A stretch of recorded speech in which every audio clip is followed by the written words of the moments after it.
Hello everyone, here is Neetu Singh, Assistant Professor of Indraprastha Law College.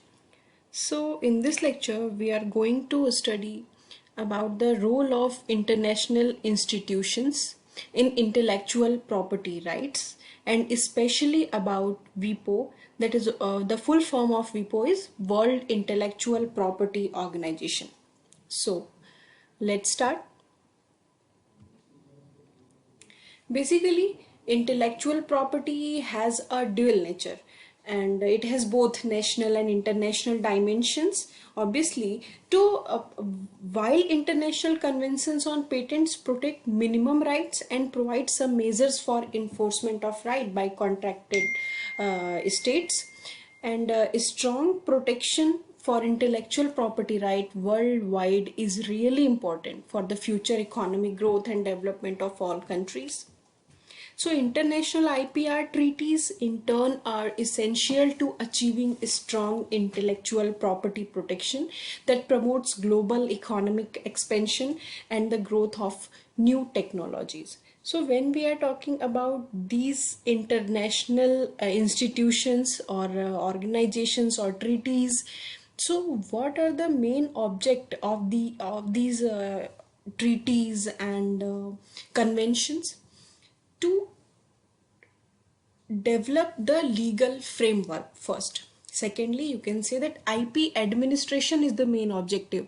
Intellectual property administration is the main objective, and enforcement and IP education also, and national IP strategies, and users, creators, inventors and innovators, businesses, public research, you can say protect, exploit and manage their IP assets more efficiently.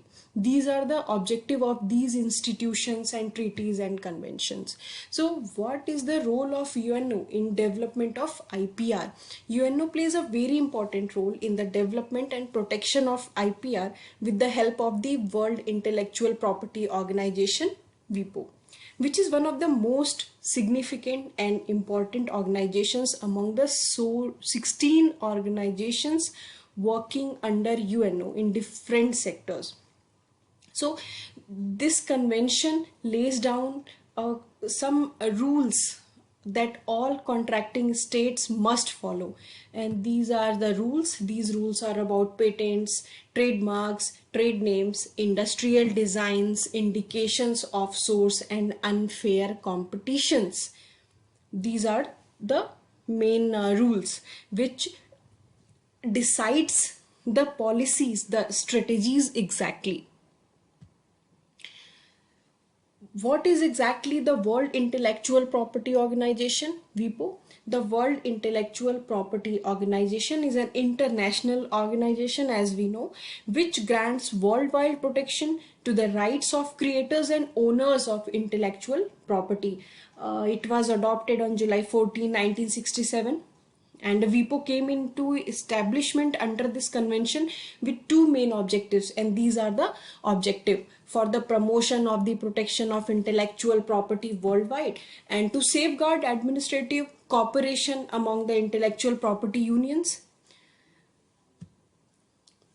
So when we are talking about India, India became an official member of WIPO on May 1st, 1975.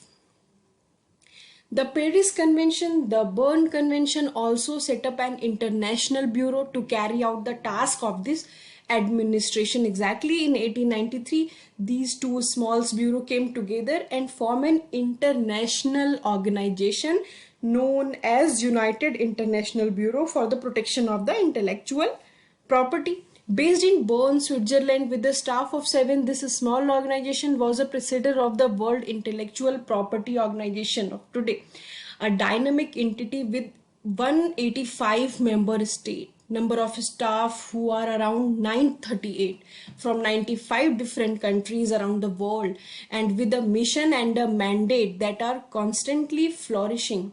This international bureau emerged over time to be recognized in 1970 as WIPO. WIPO expanded its role into globalized trade by entering into a cooperation agreement with the World Trade Organization, that is WTO.